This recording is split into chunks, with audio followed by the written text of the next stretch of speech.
네, 이주호 부총리가 오늘 사교육 경감 대책을 발표했습니다. 네, 수능 및 사교육 대책 취재 기자와 정리해 보겠습니다. 김연아 기자 나와 있습니다. 어서 오십시오. 여러 대책이 나왔고 좀 내용도 방대하던데 하나씩 김연아 기자랑 짚어보겠습니다. 먼저 수능 관련 대책부터 좀 정리해 볼까요? 네, 우선 공정한 수능을 위해서 출제, 자문과 검토를 맡을 기구가 신설됩니다. 교육과정 이해도가 높은 현장 교사를 중심으로 공정 수능 평가 자문위를 운영하고 또 독립성이 보장되는 공정 수능 출제 점검위를 신설해서 출제 단계에서 문항을 집중 점검하게 됩니다. 이들은 특히 교과과정 외 문제, 이른바 킬러 문항이 출제됐는지 여부를 집중 점검하게 될 전망입니다. 이에 더해서 내년부터는 아예 출제진을 현장 교사 위주로 구성하는 것도 검토하겠다고 밝혔습니다. 출제위원은 위원 활동 이후 또 현재 일정 기간 동안 강의나 집필, 자문 등 영리 행위를 금지할 예정입니다. 네. 논술과 구술 관련된 내용도 나왔는데요. 대학별 고사 관련해서 내용이 나왔습니다. 출제 내용이 교과 과정을 벗어난 것인지 여부를 명확하게 공개를 하고 또 위반 대학에 대해서 시정 명령을 내리고 재발 방지 여부를 점검할 예정입니다. 대학별 논구술은 그간 대학들이 자율성 확보를 위해서 꼭 필요하다고 했던 부분인데요. 네. 그럼에도 불구하고 교육부가 엄정 대응 방침을 밝힌 만큼 이번 수능에서 이 역시 큰 변화가 예상되고 있습니다. 킬러 문항도 공개를 했는데 어떤 내용들이 있었습니까?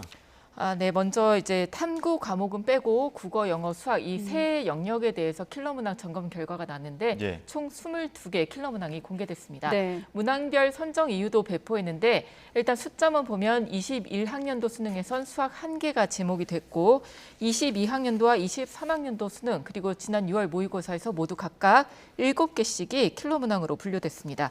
전체적으로 보면 수학이 9문제, 국어 7문제, 영어 6문제로 수학이 가장 많습니다. 예.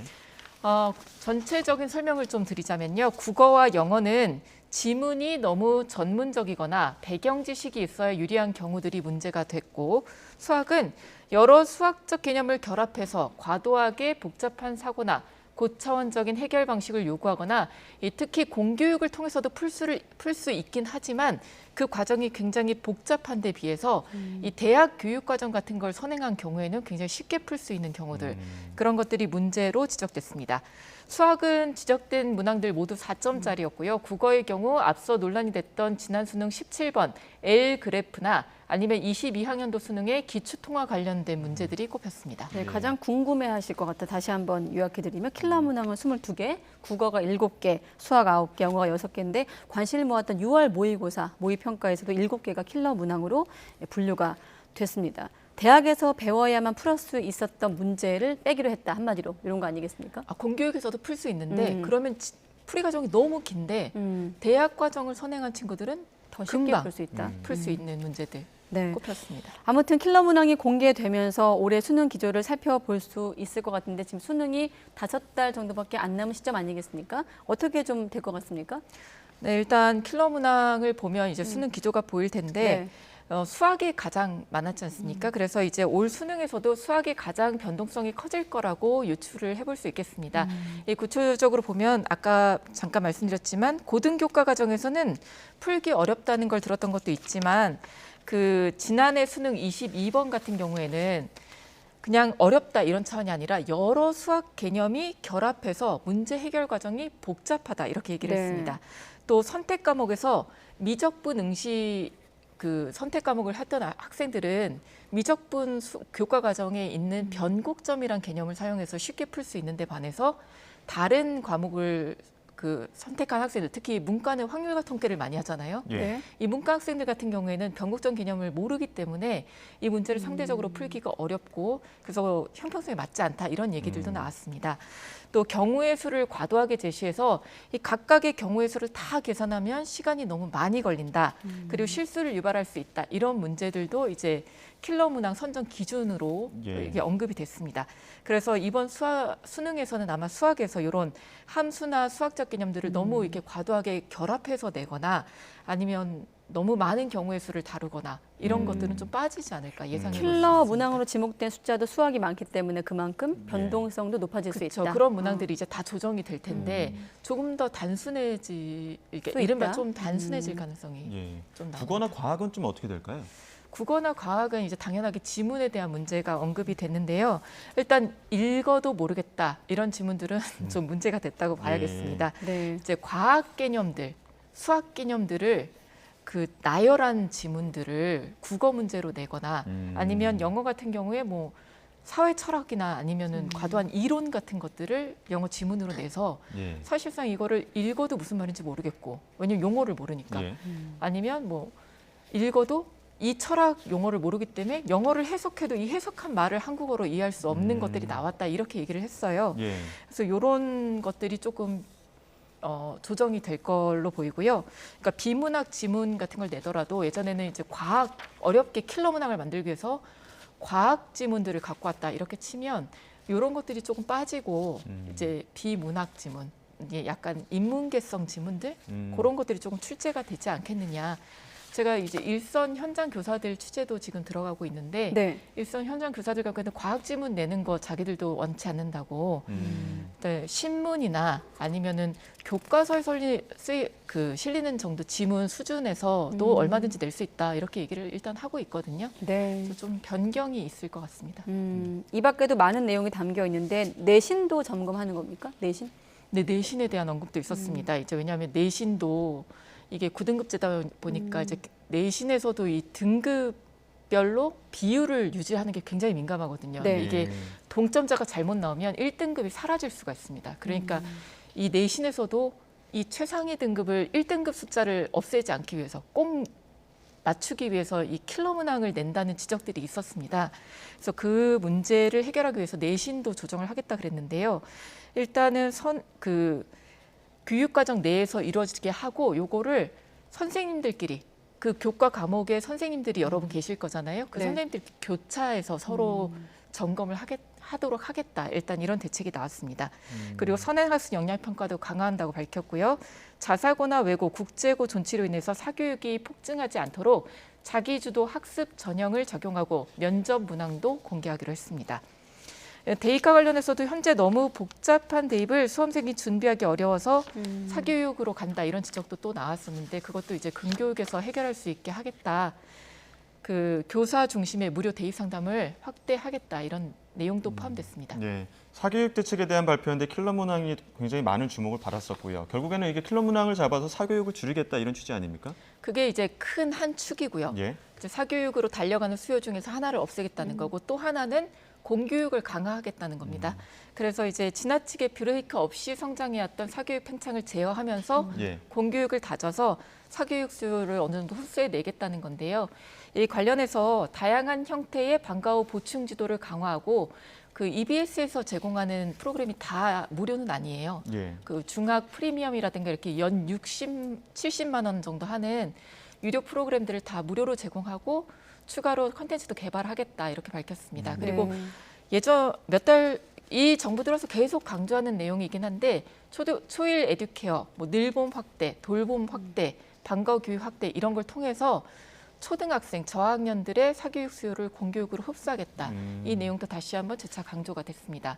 또 이 사교육 대책과 관련해서 새로 나온 게 N수생 사교육비 그리고 영유아 사교육비 실태조사가 없었거든요. 이거 새로 시작한다고도 밝혔습니다. 네, 오늘 발표된 대책들을 쭉 정리하고 있는데 일단 결국엔 현장, 수험생들 혼란이 가장 큰 문제 아니겠습니까? 자, 킬러 문항 공개, 당장 9월 모의 평가도 좀 어수선할 것 같은데 수험생들은 어떻게 좀 반응할까요?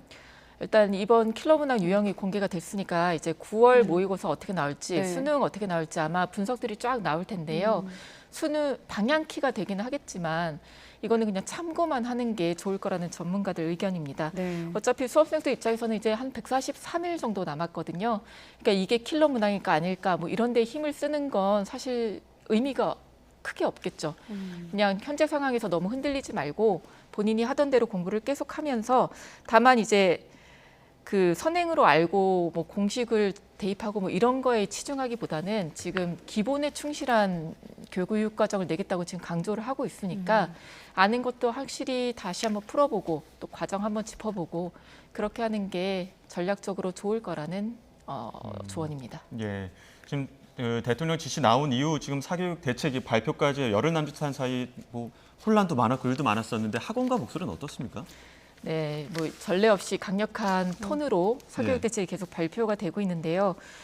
이제 그 대책이 처음에는 뭐 대통령이 지시할 때까지만 해도 일반적인 원칙을 얘기한 거다 했다가 지금 담당자 교체되고 그 이후에 뭐 수사 들어갈 것처럼 지금 얘기 나오고 이러면서 학원가 긴장감도 높아지는 모습입니다. 예. 일단 전해드린 바 있지만 사교육 시장이 최근 5년 정도 거의 고삐 풀린 상태로 팽창을 해온 게 사실인데요. 네.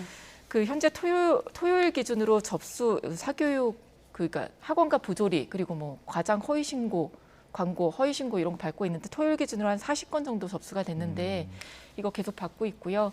그리고 제가 온라인으로 사실 잠깐 검색을 했을 때도 자기가 수능 출제위원이다, 평가원에서 일을 했다, 뭐 이런 걸 내세워가지고 광고하는 글을 쉽게 발견을 했었거든요. 그러니까 출제위원 경력을 이렇게 내세워서 자기가 문제를 정말 문제풀이 구조를 안다, 문제를 내는 원리를 안다, 그리고 뭐 족집게다 이러면서 모의고사 팔고 강의하고 자기가 대입 상담도 해준다 그러면서 돈을 벌고 있는 게 쉽게 이렇게 나왔었는데 이런 것들이 아마 이제 1차적인 타깃이 되지 않을까 싶습니다.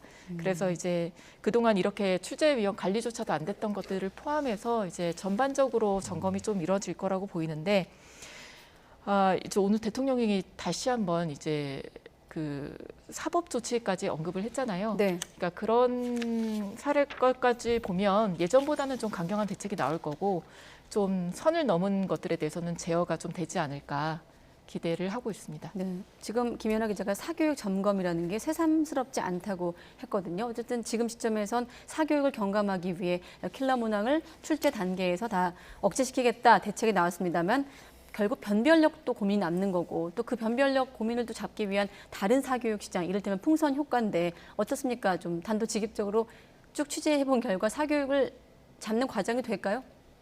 그게 사교육을 잡는다 해서 사실은 확 줄어들고 그러기는 어려울 거라는 게 이제 일반적인 생각이고요. 뭐 네. 학생, 학부모, 뭐 입시 전문가 가리지 않고 이렇게 생각합니다. 사교육이 갑자기 확 줄어들지는 않을 것이다.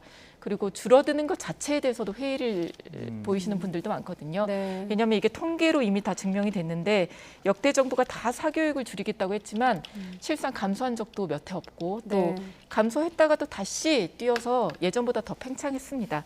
그 학원 몇 군데 불법 사항 손본다고 이 사교육을 찾는 사람들의 심리 자체를 막을 수가 없다는 건데요. 다만 이제 마구잡이로 팽창하고 있는 사교육 시장에 대한 대책을 일단 마련을 한 거고 또 공교육 강화 대책하고 아까 같이 간다고 말씀드렸잖아요. 네. 그래서 이게 어느 정도 실효성을 거둔다면 이제 영유아부터 시작해갖고 사교육 시장에 조금 공교육에 흡수되는 효과가 있지 않을까 하는 기대가 나오는 것도 있어서 요거는 이제 시간을 두고 좀 어떻게 진행돼야 되는지 좀 봐야 할 것으로 보입니다. 장기적인 관점이 필요한 대목들이 많으니까요. 네, 김연아 기자와 함께 오늘 나온 사교육 경감 대책을 중심으로 알아봤습니다. 네, 김 기자 수고했습니다.